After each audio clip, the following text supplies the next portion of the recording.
Well, hello, everybody, and welcome to this week's episode of The Beautiful Bag.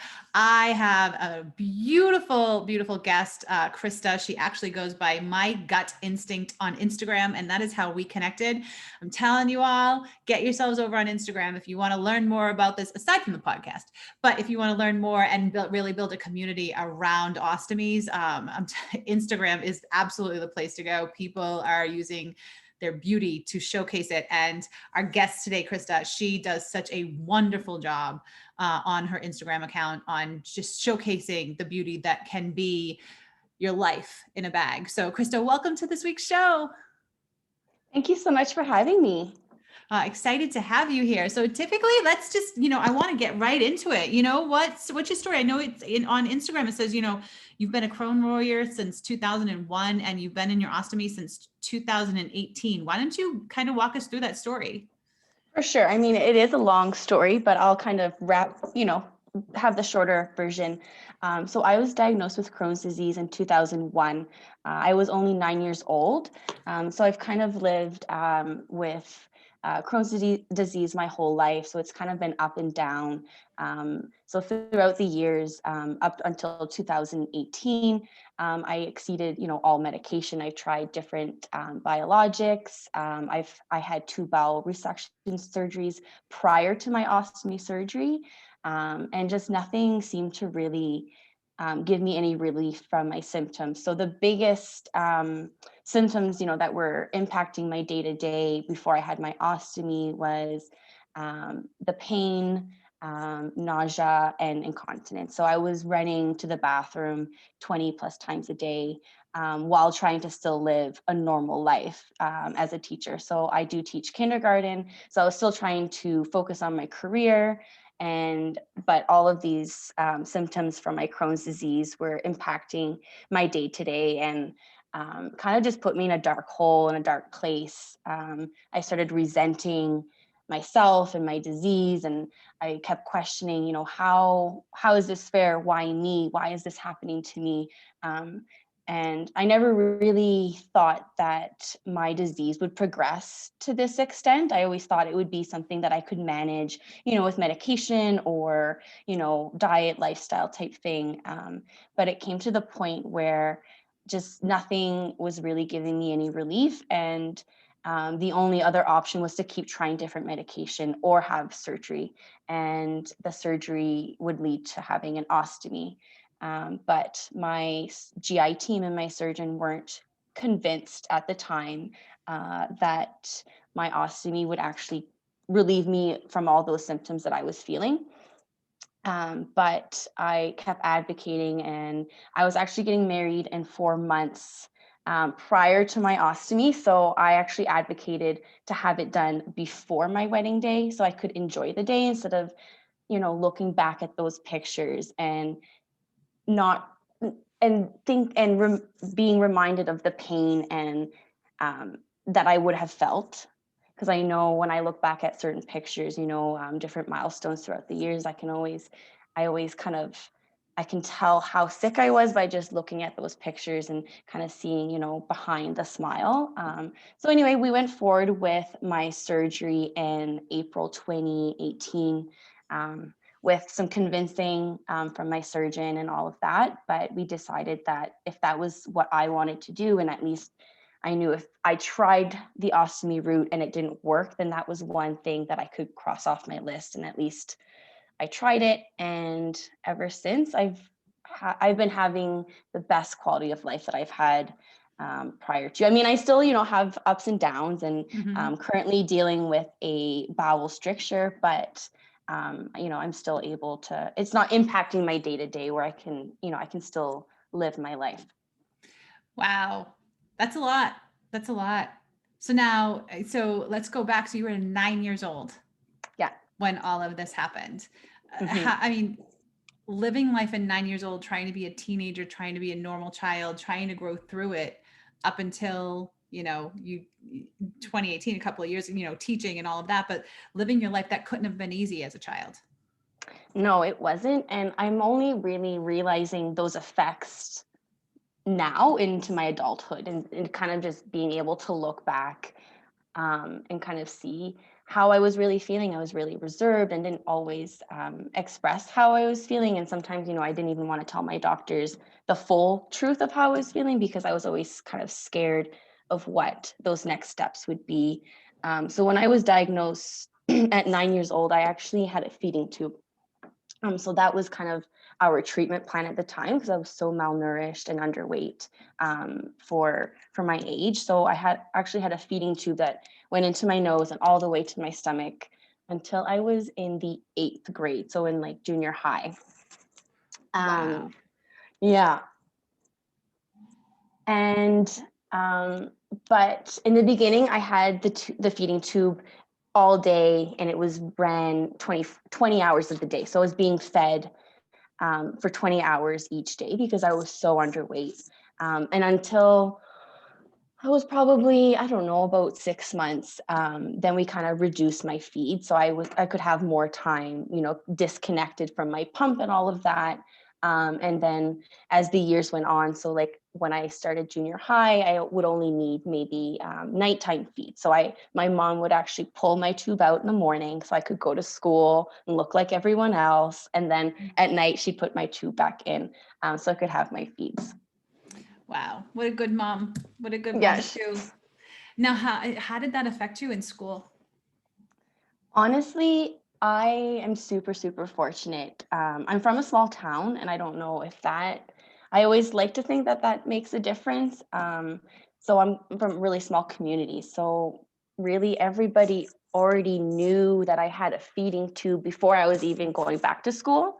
Um, but I never had any issues with, people bullying or, I was never kind of excluded. I was always, um, you know, included in everything. I was still able to go to sleepovers with my girlfriends, then just would have to show them how to connect my pump at night and all that stuff. But other than like they were awesome. They used to actually bring their little dolls to school and they would put yarn for a feeding tube. So all Oh. their dolls would have feeding tubes just like me. Oh, sweetheart. Yeah, you are blessed. That is awesome. And I think that having that positivity around you has probably propelled you into the way you're handling life and advocating for yourself. So let's talk about advocating for yourself because you had to, right? It wasn't something that the doctors were coming to you telling you needed to go and have this surgery. This is something that you actually did your own research for. What was that like? Well, at first it was really intimidating, but when I got the news in January 2018, I met with my GI, I had some testing done, and they said that there's no other option that we can do. We're just gonna kind of keep going with what we're doing, maybe introduce some more medication. So when I heard that, you know, I was I was very discouraged and I said, well, I can't live this way anymore. I can, but what kind of life is that? I was only 26 and, I was living a life of, an 80-year-old woman where, I could barely leave the house. I was wearing a diaper every day. I couldn't eat without having pain. And then sometimes I would, throw up. So it was just, I didn't really know how I could keep going this way without, just dealing with it, just being home. And that was really it, having no other life.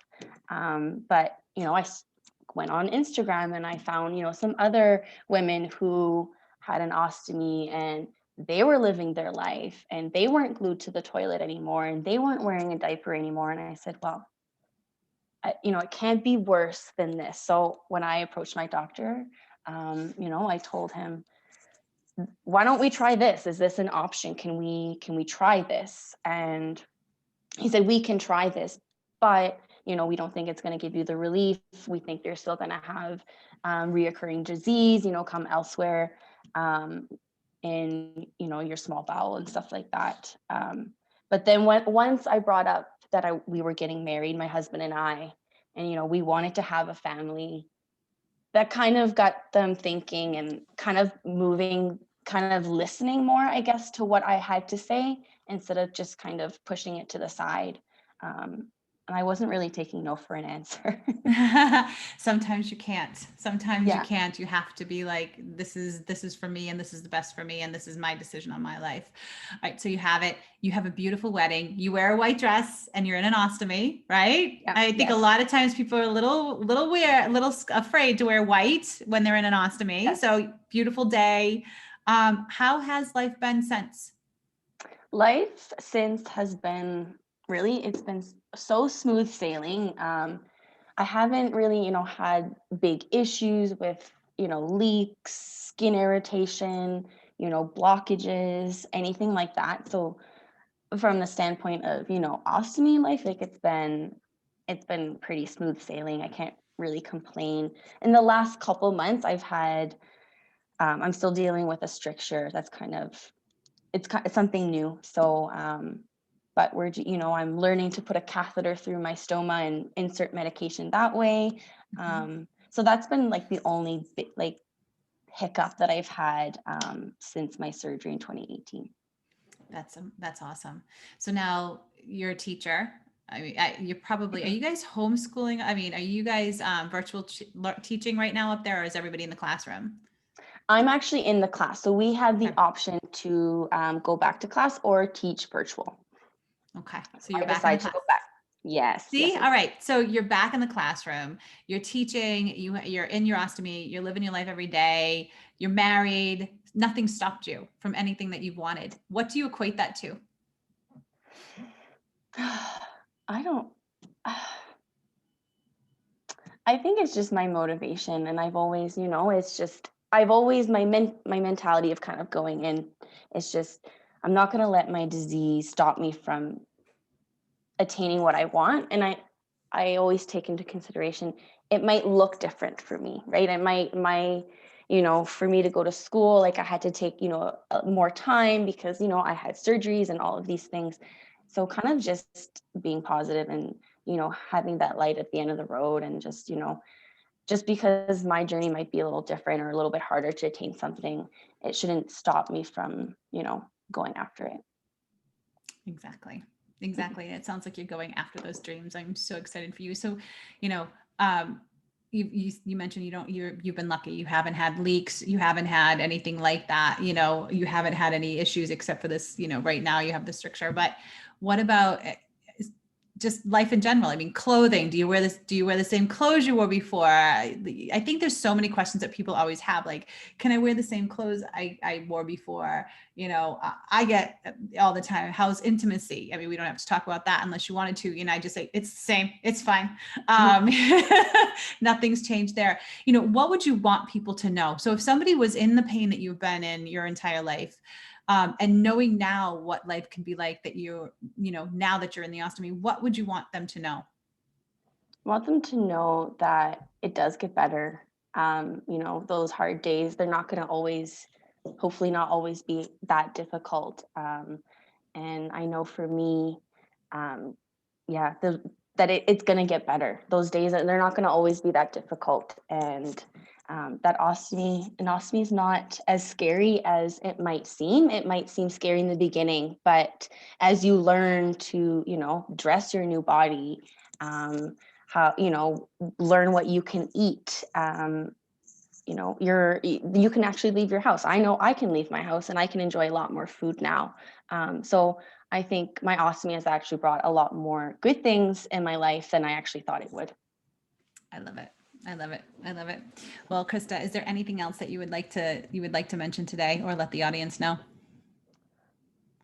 If you're having ostomy surgery, and just rock that bag. Oh, I love it. I love it. And everybody, if you want to connect with Krista, I'm sure she would love it. You can find her on Instagram at My Gut Instinct. And as always, Krista, thank you so much for sharing your story with everybody this week. I'm sure that people got so much value out of it. Your life doesn't have to be, if you're in pain, it doesn't have to be that way. And you can have a beautiful life. You just got to be open to certain things. So thank you so much for joining us this week. Thank you so much for having me.